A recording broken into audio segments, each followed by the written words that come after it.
Hi, I'm Mark David Blair. Have you ever noticed that some questions refuse to stay answered?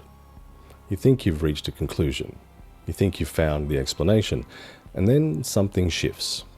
A new piece of information, a different perspective, a detail you hadn't considered. And suddenly, that certainty you felt starts to feel a little less certain.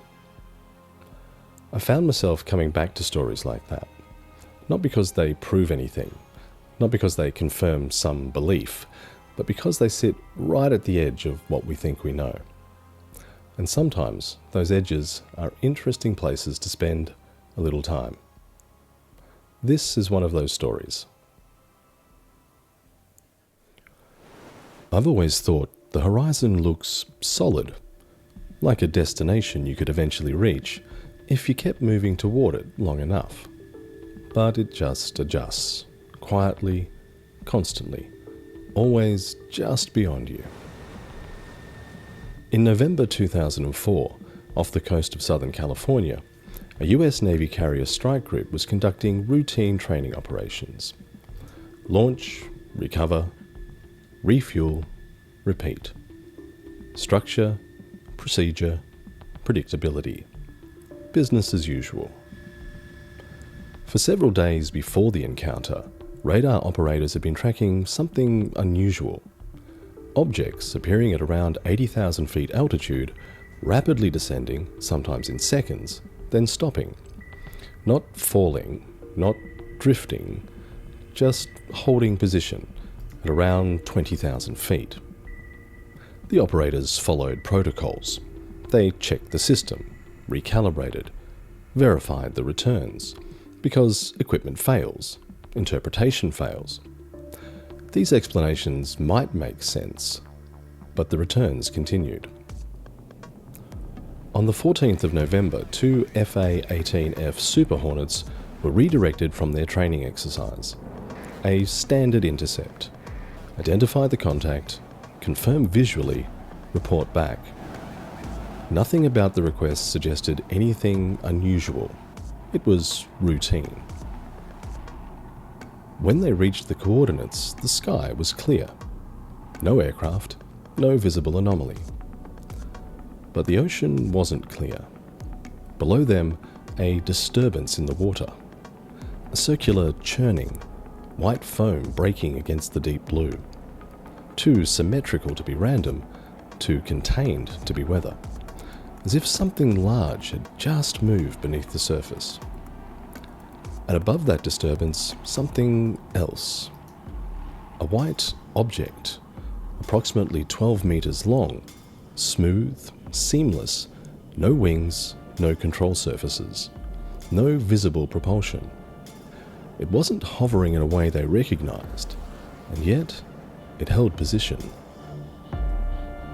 Commander David Fravor descended toward it. As he adjusted his approach, the object responded.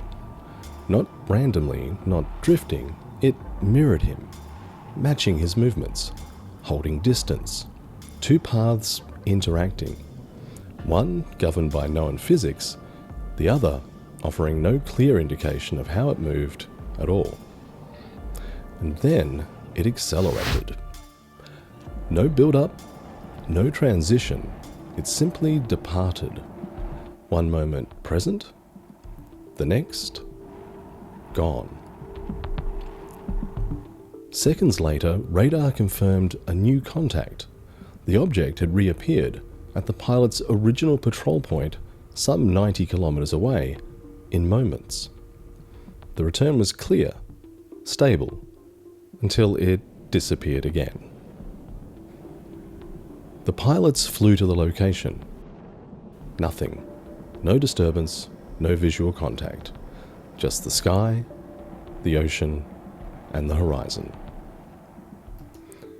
Back aboard the carrier, the encounter was documented, accounts aligned. Radar data supported the visual contact. There was no indication of system failure. The language used was careful, measured, observational. Something had been there, and it behaved in a way that didn't fit any established patterns. Events like this are often described as anomalies, something outside expectation, something that's breaking the rules. But another possibility is they don't fit because we're not looking at them the right way. Perhaps the real question isn't what this object was. Maybe it's whether we're even asking the right questions at all.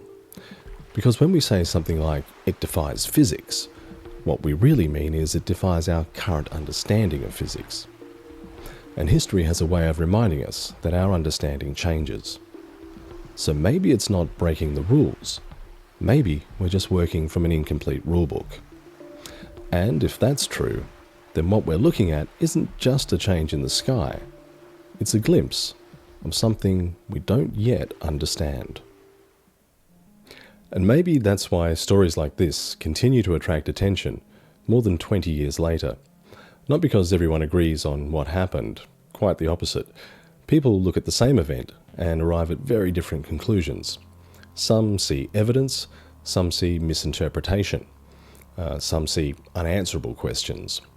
And perhaps that's the more interesting part, because this isn't really a story about an object, it's a story about uncertainty, about that uncomfortable space between what we've observed and what we've explained. Most of us prefer certainty. We like things to fit into neat categories. Known, unknown, solved, unsolved. But reality doesn't always cooperate. Sometimes it leaves us with observations before it gives us any understanding. And history is full of moments where today's anomaly became tomorrow's accepted knowledge.